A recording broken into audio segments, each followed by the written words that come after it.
Vergonha, né? Bom, vamos lá. A brasileira Luana Lopes Lara, de 29 anos, se tornou a bilionária mais jovem a construir a própria fortuna, segundo a Forbes. Quer dizer, ela não é uma herdeira, né? O dinheiro é dela. Ela é sócia de um site de apostas que ganhou popularidade nos Estados Unidos. Não se falou muito disso nas redes sociais e a colunista de finanças Bruna Alemann explicou pra gente no TMC 360 como que uma pessoa consegue ficar tão rica assim. Pegou o caderninho pra anotar, Tomás? Tô anotando aqui. Então já. Tá bom, vamos ouvir.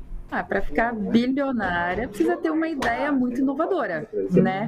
Na verdade, mas ela não trabalhou só com a inovação. Eu acho que, assim, ela quebrou algumas barreiras e algumas questões interessantes. Eu não sei se vocês conhecem, eu já falei algumas vezes nas minhas redes sociais que lá dentro dos Estados Unidos você tem, talvez, um pouco mais de oportunidade de você sair da sua caixinha e criar novas ideias, porque você tem um mercado consumidor, ou seja, como você tem índices econômicos em relação, principalmente, a renda um pouco maior, você acaba tendo um mercado consumidor, e não só consumidor de produtos, mas consumidor de serviços. Vide, por exemplo, o número de pessoas que nós temos tanto nos Estados Unidos quanto na Europa que investem na Bolsa de Valores é relativamente maior, né? A gente está falando de mais 60% da população que já tem ali as finanças, já tem um pouco do empreendedorismo ali na veia, consegue fazer e faz acontecer.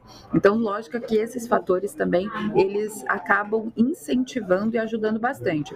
Ao mesmo tempo que ela criou ali, ela quebrou várias barreiras. A primeira que a gente consegue enxergar foi em questão da educação dela, né?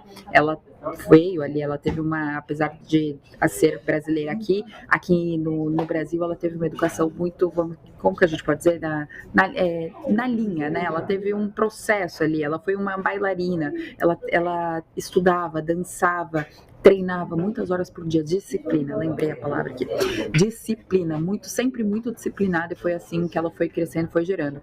E ela pegou, nos Estados Unidos tem um site que chama Polymarket, eu falei algumas vezes já nas redes sociais, que nada mais é do que uma especulação de causas e efeitos ou situações que podem acontecer. Por exemplo, você pode apostar ou especular quantas vezes dentro daquele site, quantas vezes o Elon Musk, por exemplo, vai tweetar no mesmo dia, né? Quantos tweets ele vai fazer no mesmo dia. E aí você compra lá, enfim, e aquilo fica oscilando, tem as chances de probabilidade. Qual que é o ponto do Polymarket? O Polymarket, ele estava dentro, o pagamento é feito através de criptomoedas, você está um pouco num mundo meio nebuloso. O que ela fez? Ela foi contra o governo americano, então assim, ela tentou colocar, ela vai muito desenhada, é um mercado que a gente fala que é prediction market, né? Para prever como que o mercado vai reagir ou como vão ser determinadas situações, muito voltado para a economia e política, principalmente voltado, foi ali no início, né, quando ela começou a se desenvolver na época das eleições. Ela entendeu que aquilo era muito importante e que era uma questão que não tinha.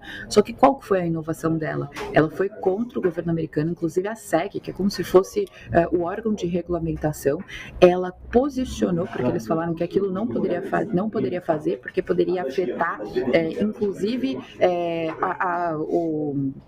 a resposta, né? Ou, enfim, essa questão de fazer uma especulação em relação à probabilidade poderia ir contra efetivamente as coisas que vão acontecer, poderia ser errado, de certa forma, mas ela... Legal, Bruna Alemann contando essa história inusitada da brasileira que virou bilionária, com muita competência e principalmente com muita criatividade, inteligência e criatividade.